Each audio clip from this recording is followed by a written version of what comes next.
Hi everyone.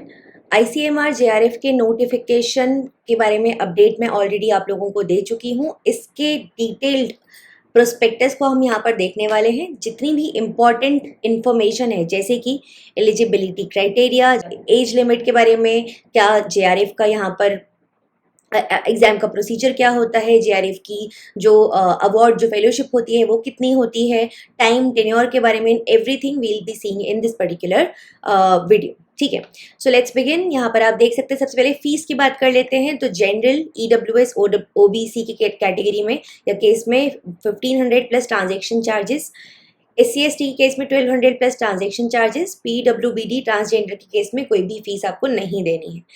Last date जो है वो है शुरुआत होगी 20th मई से और लास्ट डेट है 18th June, not to be extended in any case.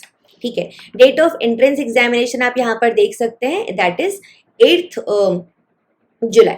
Mode of examination computer based यहाँ पर टेस्ट होने वाला है। ठीक है ना, उसके बाद आगे चलते हैं। यहाँ पर give me a moment please.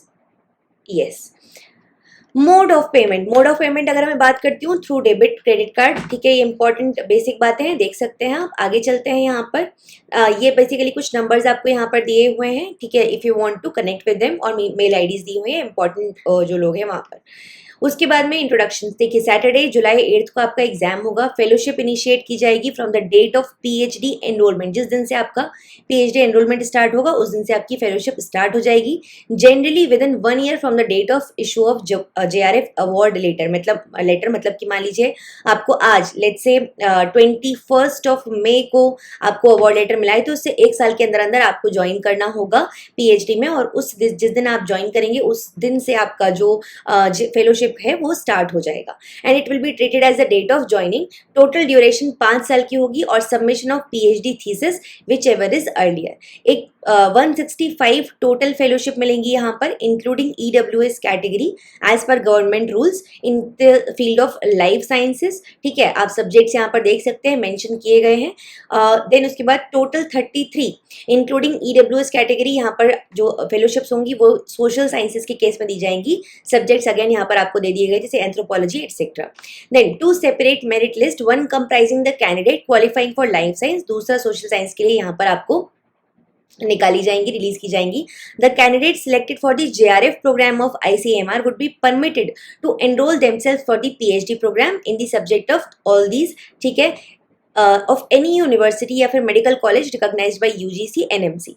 Another 100 candidates list may not be declared. मतलब कि इतना तो हमने बता दिया कि इतना तो मिलेगा जेआरएफ, उसके अलावा 100 जेआरएफ या 100 कैंडिडेट की लिस्ट डिक्लेयर की जा सकती है या नहीं की जा सकती for consideration of positions of JRF under various research positions funded by ICMR subject to fulfilling the conditions of appointment under the schemes for the duration of that scheme as per the decision by competent authority of ICMR। ये जो 100 additional JRFs होंगे, अगर इनको declare किया जाता है, इनको अपनी पीएचडी कंप्लीट करने दी जाएगी while working in the scheme if enrolled for PhD।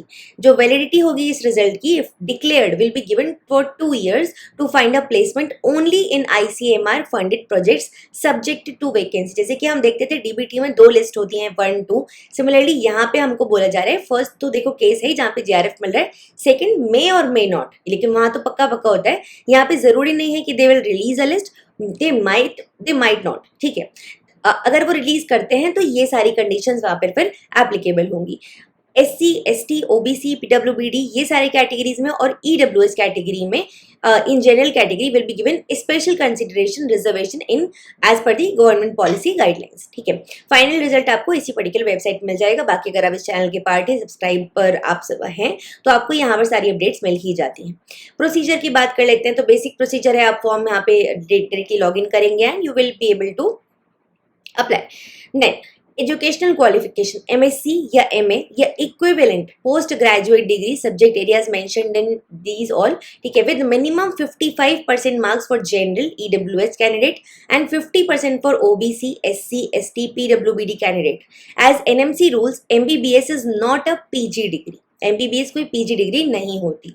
अब कैंडिडेट जो कि अपीयर कर रहा है इस साल वो भी अप्लाई कर सकता है। मान लीजिए आप अपने फाइनल ईयर में है, जैसे कि 4th सेमेस्टर या 6th semester, which ever is applicable, and final year में अगर मान लीजिए सेमेस्टर सिस्टम नहीं है तो भी आप अप्लाई कर सकते हैं, ठीक है, रिजल्ट अवेटेड कैटेगरी में। सच कैंडिडेट्स आपको क्या करना होगा, एक अटेस्टेशन फॉर्म सबमिट करना होगा अपने HOD के थ्रू, एक एनेक्जर 1 में दिया हुआ है, जो कि वहां पे सिग्नेचर वगैरह, रबर स्टैंप वगैरह लेके, ठीक है।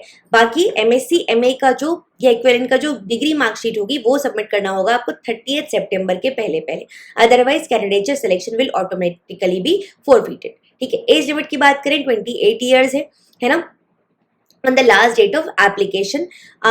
यहाँ पे रिलैक्सेशन दिया गया है in case of SC ST physically disabled category and female candidates के केस में, ठीक है। तो 5 साल का इन सब के केस में है और OBC की कैटेगरी के केस में 3 साल का रिलैक्सेशन है। उसके बाद syllabus as prescribe by the UGC, reservation पता ही है आप लोगों को, बेसिक जो गवर्नमेंट के नॉर्म्स है उसके हिसाब से ही होगा, ठीक है। फिर बात कर लेते हैं मेथड ऑफ सिलेक्शन। तो मोड ऑफ एग्जामिनेशन CBT या ऑनलाइन मोड में होगा। ड्यूरेशन 2 घंटे की होगी, मतलब 120 मिनट्स। टेंटेटिव डेट 8 जुलाई है, सुबह 9 से 11 बजे के बीच में होगा आपका एग्जाम। नंबर ऑफ शिफ्ट्स एक ही होंगी। Location of exam centre 21 cities में होगा एग्जाम। लैंग्वेज ऑफ पेपर इंग्लिश होगा। Type of exam MCQs objective type होगा। मार्किंग स्कीम आप यहाँ पर देख सकते हैं। देखिए एग्जाम में बेसिकली एक पेपर आएगा, 2 घंटे का ड्यूरेशन। पेपर के अंदर 2 सेक्शंस होंगे। एप्टीट्यूड सेक्शन के अंदर 50 क्वेश्चंस होंगे, ठीक है, मतलब सेक्शन A बेसिकली है, इसके अंदर 50 क्वेश्चंस होंगे, जहां पर scientific phenomena in everyday life, general knowledge in sciences, common statistics, ठीक है, ये सब चीजें पूछी जाएंगी। All these questions would be compulsory और हर एक में 1 नंबर आपको मिलेगा। द सब्जेक्ट स्पेसिफिक सेक्शन, मतलब कि B और C सेक्शन जो होंगे, वहां पर B लाइफ साइंस का है, C सोशल साइंस का है। आपका जो भी होगा आप उसको ऑफकोर्स फिल करेंगे। ईच एरिया जो है उसमें 100 क्वेश्चन होंगे और उसमें से आपको 75 क्वेश्चन अटेम्प्ट करने होंगे, मतलब 50 question in part A and 100 में से 75 question in part B। Life science की केस की मैं बात कर रही हूँ। In the online CBT exam the system will not allow the candidate to attempt more than 75 question, आप अटेम्प्ट ही नहीं कर पाओगे। तो candidates are required to indicate the option for section B और C, आपको एप्लीकेशन फॉर्म में भी अपना सबमिट करना होगा ये ऑप्शन। फिर नेगेटिव मार्किंग भी है 0.25 की, ठीक है, 0.25 की यहाँ पर नेगेटिव मार्किंग भी होगी हर एक रॉन्ग आंसर के लिए। जो क्वेश्चंस होंगे दोनों ही सेक्शन में वो इंग्लिश में ही सिर्फ आएंगे। क्वालिफाइंग मार्क्स एटलीस्ट 55% होना चाहिए in both the sections, A+B और A+C whatsoever for general and EWS and 50% for OBC SC ST PWBT। The exam will be held in the following streams, aptitude test mandatory for all, then life science, social science, ठीक है। Subjects आप यहाँ पर देख सकते हैं पूरा detail में, लाइफ साइंस के जितने भी सब्जेक्ट्स हैं वो सब के सब यहाँ पर मेंशन कर दिए गए हैं, ठीक है। नाउ रिजल्ट्स आंसर की ऑफकोर्स कुछ समय बाद आपको मिल जाती हैं। अगर मैं बात करती हूँ आंसर की तो 3 दिन के अंदर आ जाएंगी, उसके बाद फिर कुछ टाइम के बाद रिजल्ट आ जाएगा। कुछ यहाँ पे डाउट होता है आपको तो you can basically challenge it. अगर if you have any sort of objection और you want to challenge the answer key, आप 500 रुपीज पर वैलिड क्वेश्चन या ऑब्जेक्शन आप वहाँ पर पे कर सकते हैं, ठीक है। फिर कुछ इंस्ट्रक्शंस दिए गए हैं how to fill the form etcetera, या आप प्लीज देख लीजिएगा एक बार खुद से। लिस्ट ऑफ कोड्स, ठीक है, सब्जेक्ट कोड दिए गए हैं, उसके बाद में फिर सिटीज के बारे में दिया गया है। ड्यूरेशन इमोल्यूमेंट्स की बात कर लेते हैं। वैल्यू ऑफ फेलोशिप जो होगा 31,000 रुपीज दिया जाएगा आपको। Duration of JRF will initially be limited until 2 years carrying a monthly stipend of 31, जैसे कि बाकी JRF में मिलता है 31,000 plus HRA as applicable as per the government of India rules, and an annual contingency grant of 20,000 per annum, और 2 साल के बाद में वो जो अमाउंट है वो हो जाएगा 35,000 रुपीज, ठीक है। 3 साल तक चलेगा ये।